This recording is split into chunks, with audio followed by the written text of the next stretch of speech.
Is Keir Starmer about to solve the immigration crisis? He said that the ECHR must be modernised to help states tackle illegal immigration. He's urging European leaders, along with his Danish counterpart, to update how it's interpreted. Let's have a listen to the Prime Minister. This is speaking just a couple of months ago on the issue of the ECHR. Here he is. Mr. Speaker, we will not withdraw from the European Convention of Human Rights.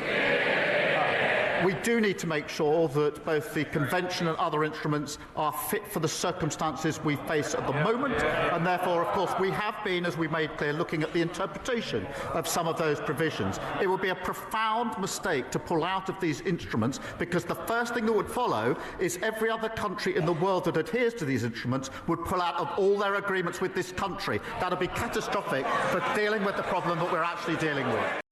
So we pull out of it, then all other countries will pull out of all sorts of other deals because we pulled out of it. I don't think I'm misinterpreting him in that respect. Let's speak firstly with Liam Deacon, communication consultant and former head of press with the Brexit Party. What are you making of this, Liam? Is it a step in the right direction? Keir Starmer's sort of at least acknowledging that the ECHR is getting in the way of things. Yes, in a way. It's really fascinating you play that clip, because if you're going to admit that an institution is fundamentally not working and that is delivering bad results to the United Kingdom, then you sort of have to say, well, then two things either have to happen. Either we change that institution and what it's delivering, or we leave it. But what he's saying is it's fundamentally not delivering for the British people. It's fundamentally delivering bad results. I'm not going to leave it, so we have to reform it. Okay, so he's setting himself up to fail because he can't reform this thing. I tell you what this reminds me of, Ian. It reminds me of when David Cameron marched off to the capitals of Europe in, what was it, 2013-14, saying he was going to reform the EU and we wouldn't need a referendum. Yes, I remember. I made that analogy about 10 minutes ago, that it's the people that said we can renegotiate Brexit. Yeah. And what did he get in? He got sweet F all. Yeah, absolutely nothing. From the capitals of Europe. Yeah. And I mean, this is so. What he's going to do at this big summit in the coming day or two is they are going to make a political declaration. Yeah. This is the sum of what they can do. And there's been some, even the Guardian reporting this as sympathetically as they possibly could, said it would carry significant weight and could influence the ECHR if it garners enough signatories. What that tells you is this political declaration has the power to do nothing. Okay, these judges, they have power without accountability. Okay, so this is the ECHR is a declaration, a treaty of the Council of Europe, and the Council of Europe has 20-something odd members. And about 50% of those members have said it's misfunctioning now. And the only way to change it is to get all of those members to agree that they need to change it. It's not to make political declarations that are basically begging the judges to do something which they have consistently displayed over decade after decade after decade they're not interested in doing. They are not interested in bending their judgments to deliver sort of better outcomes for the people of Europe overall, to create deterrence and to do sensible things that will keep us safe and our borders closed. No, they are narrowly focused on delivering good outcomes for individual migrants who bring claims. That's what they've consistently proven to do. Begging them now with a political declaration to completely do the opposite of what they've been doing for 20 years is patently not going to happen. Like, it's not going to happen. And then, so what Keir Starmer's done is then he's ruled out the second step, say, well, we'll leave it. So I think this is a kind of a gift, Ian, because what he said is he's admitted what so many of us have been saying for so long, that this institution is delivering bad results for the British people. He's going to fail. There's no way that this political declaration is going to yield significant results.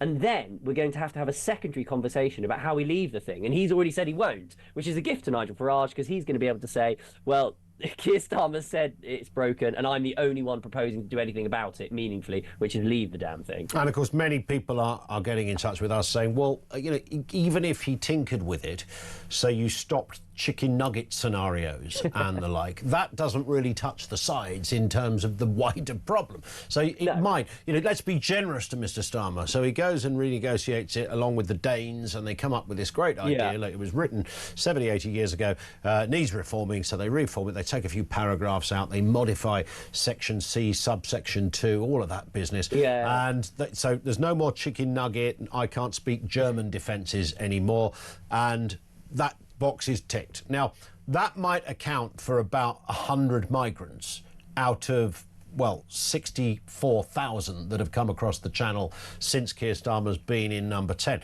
It doesn't fundamentally solve the problem of immigration.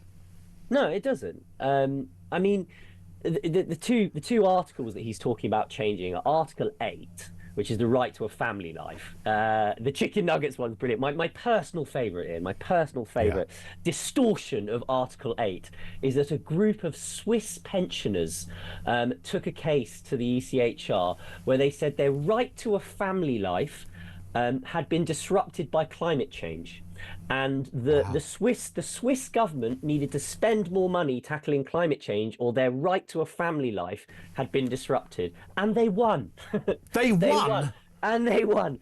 And I mean, this is just a demonstration of quite how distorted these things have become. Now, if these Swiss pensioners can win that case, your right to a family life as a recently arrived migrant, you've got all sorts of claims that you could bring. You've got a myriad possibilities. If that is where the bar is set on the old Swiss granny climate ruse, then frankly, you've got no problem at all. I could represent one of these people in court.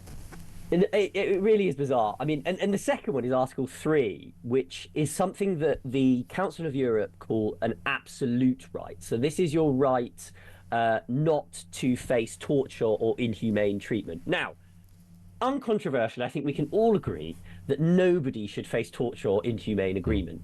But it's in the detail. It's when you tap in to actually how they interpret this. Okay, and one thing that Shabana Mahmood, this is not me, a right-wing populist, highlighting this. This is Shabana Mahmood has highlighted this.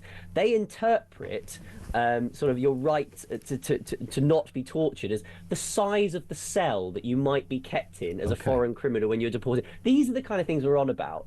And actually, it turns out that you cannot just balance Article 3 like they have with Article 8. It's an absolute right, and the Council of Europe need to change it. But anyway, so yeah, you're quite right, Ian. We could be doing all this chicanery for months and years to come, and that nothing really is going to be changed. And I think actually then you have to ask yourself, why is Keir Starmer doing this? And actually the intentions of it, he's kind of honest about it, that he doesn't believe in any of this, that really it's just a political game he's playing. In the Guardian article, he says that rather than saying there is a principled moral case to changing these dysfunctional laws that are endangering and harming the British people, he actually says that changing this is the best way to, the exact word he says is the best way to fight against the forces of hate and division. The Guardian headline interpreted this as to stop the far right. So he's not doing this because he believes in it. He's not doing this because he thinks it's the right thing to do. No. He's doing this because he wants to keep Nigel Farage out of power. And I think that is an entirely cynical and just awful motivation for any Prime Minister to have when you're talking actually about one of the most consequential and important things to the British people. Okay, like what we saw just a couple of days ago with these two Afghan migrants raping this 14-year-old girl. These are really important issues that have real-world consequences, and any self-respecting British Prime Minister should want to be tackling them because it's the right thing to do. You would think so. You would think so. And of course, I don't believe that if you're a reform voter, you're suddenly going to go, oh well, I was going to vote for Nigel, but now Keir's gone all funky with the ECHR. I might go Starmer bound. I don't imagine that happening. Liam, listen, thank you for your time.